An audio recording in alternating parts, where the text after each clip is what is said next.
This worksheet continues worksheet 7F and looks at problems 4, 5, and 6. Okay, so problem 4 says the Earth exerts a stronger gravitational force on a large mass than on a small one. And that's true. But the rate of free fall acceleration for both masses is the same. So explain why. And I mean, I guess one thing is to remember that in free fall, the only force is the gravitational force, because we're saying that air resistance, the drag force is so small that we can ignore them. Okay, Newton's second law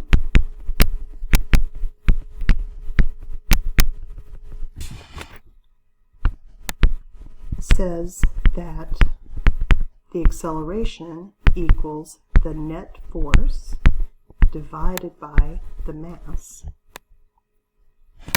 And in free fall, the net force is the force of gravity.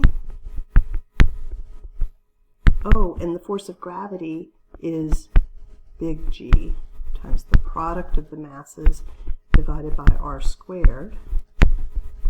Look at this.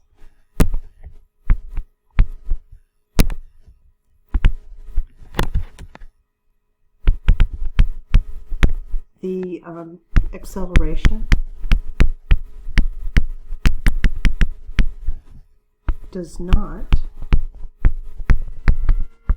depend on the mass of the falling object.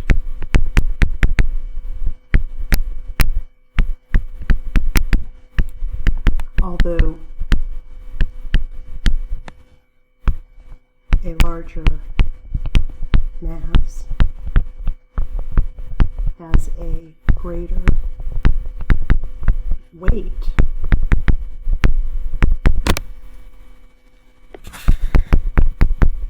its acceleration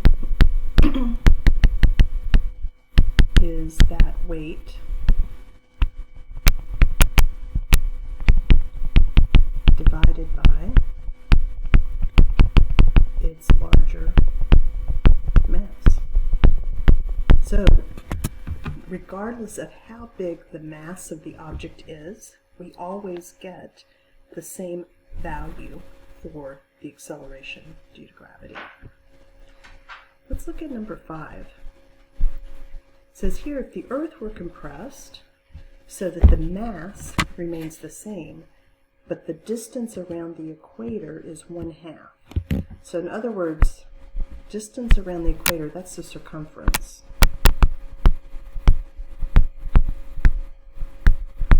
So the circumference is cut in half.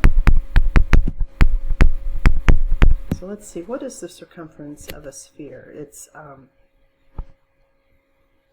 2 pi r, right? So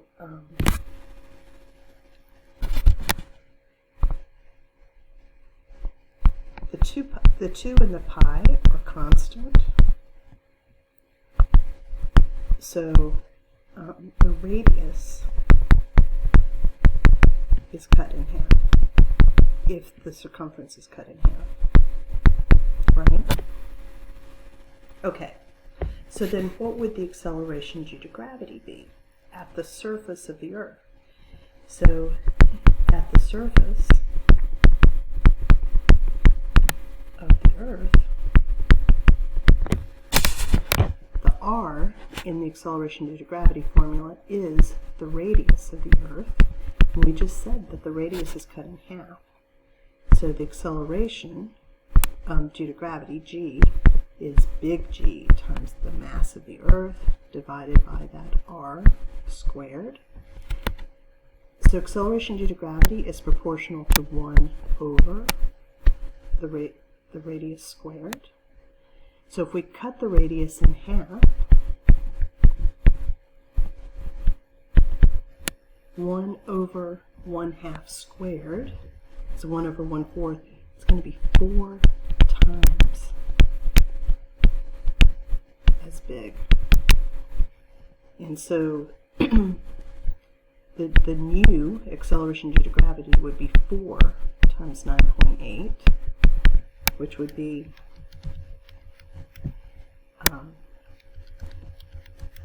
39.2 meters per second squared.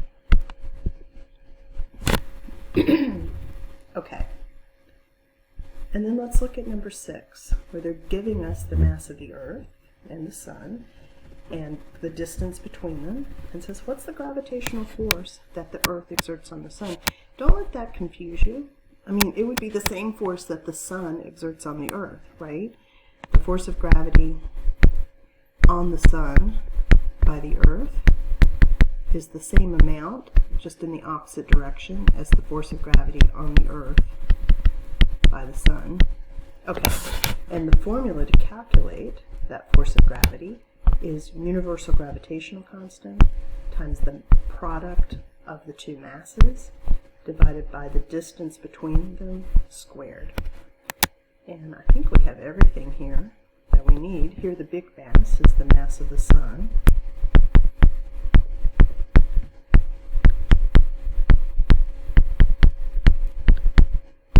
And they even gave us the distance. Oh, they gave it to us in kilometers. We just want to make sure we put that in meters. So that would be 154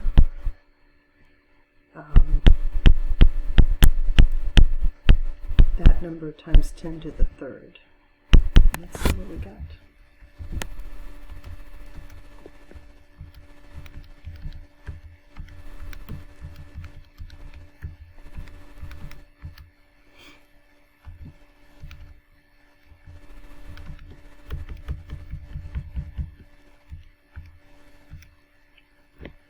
And so we get 3.341 times 10 to the 22 newtons. And so what is the speed of the Earth as it revolves in a circular orbit around the Sun? Well, the speed of a satellite in circular orbit is the square root of universal gravitational constant times the larger central mass divided by that orbital radius. And here the central mass, the larger mass, is the Sun. It's 1.99 times 10 to the 30th. And then the distance is that same number that they gave us. Notice you don't square it in this formula.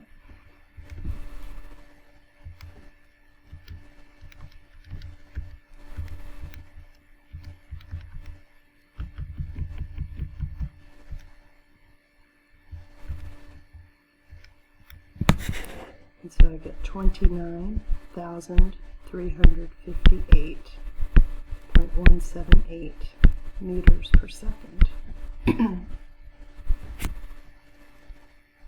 And then what's the centripetal force that makes the Earth move in that circular path? I know that the centripetal force here is the force of gravity that's being exerted on the Earth by the Sun. And the magnitude of that should be what we found in Part A, right? The 3.341 times 10 to the 22 newtons. It just is that gravitational force. Okay.